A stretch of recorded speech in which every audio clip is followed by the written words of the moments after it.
What's the opposite of being totally having Spring Awakening back on Broadway, of course. We're here at the opening night of Deaf West Theater's groundbreaking revival of the Tony-winning musical to celebrate with the first nighters and the cast. So tell us, this is probably a silly question, what brings you out this evening? You know, I was in this show called Spring Awakening like almost a decade ago, and apparently it's being revived, which is just so surreal. I'm extremely excited. And my mother is here, and my son is here, my wife is here. It's a moment I didn't think would come again in my life in this way, and it's brought back so much feeling and memory for what the moment was. And I think we both feel so grateful to Deaf West and Michael Arden for this extraordinary production they brought back. What was it about this show that spoke to you and that you said, I want to do this version of it with these people and this team? Well, it's a story about people who are dying to be heard, to be understood. And so to add American Sign Language, one of the greatest weapons the United States has, is really thrilling. What is it about this show that just creates such a response, such a fandom? I think that when Stephen and Duncan wrote this show, they took young adults seriously, which is so rare. I think that this show taps into a kind of energy and a kind of truth about what it is to be young that really we all still feel, no matter how elderly we're getting, especially in contrast with the rest of the audience. 20 young people are making their Broadway debuts. How incredible is that to witness and to... That's huge, and from one who's also about to do that, that's absolutely huge. So like to support them for that is everything.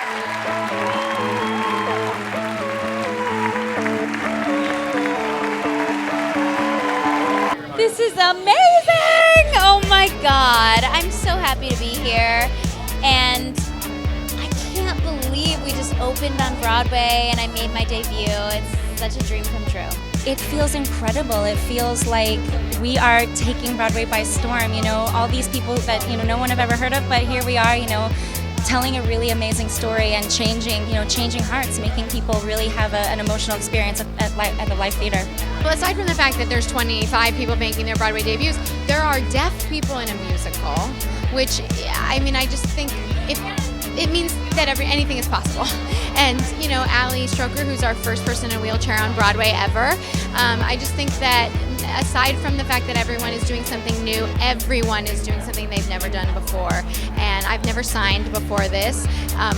Most of them have never heard a song, and now they're in a musical. So tell me, how are you feeling tonight? It's hard to say, right? I feel overwhelmed. I feel like my whole life, I've been from a small town. I grew up, you know, there were not many people around that really understood me there.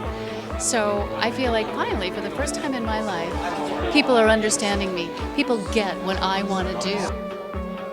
I'm feeling grateful, emotional. It's been a beautiful journey that resulted in us being on Broadway. A year ago, we were performing in a small theater in LA, and now we're here. So I'm totally thrilled. Yeah. And I feel like these are our memories. This is something that we're never going to forget. No, because our hearts are in this, in Spring Awakening. Right. Sing to me a little bit the praises of your director, Michael Arden. How has his vision and his determination through this shaped the show that we have now? I don't know how he did it. I mean, I really don't. The idea...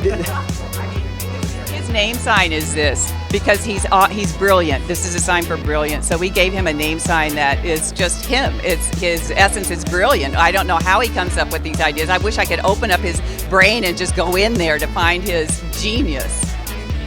Michael Arden understands actors. Michael Arden also understands the culture of deaf people.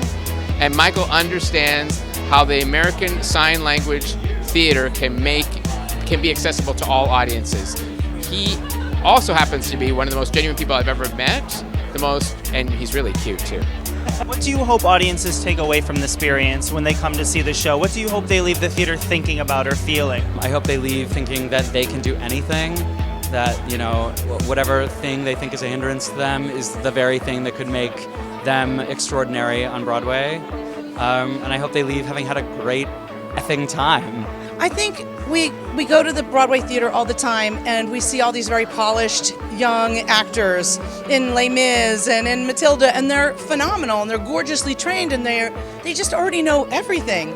But this play lends itself to the naivete and the miscommunication and not knowing anything about the world or politics or their own bodies. And so having all these new young actors playing these parts, I think, gives it another layer that you just couldn't see anywhere else.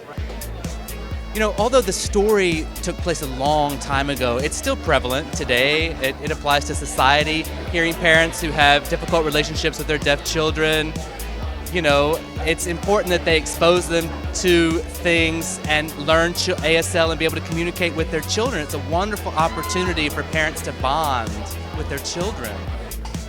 The best part, tonight. I'd have to say it's tonight. I mean, it's how magic appears. There have been so many wonderful moments, but it culminates in this moment right here. I'm wearing a beautiful dress. I'm hanging out with wonderful people. My fake boyfriend standing next to me, and and tonight I get to show the work, the journey. I see it. Everything is happening right now in this moment, and I love it.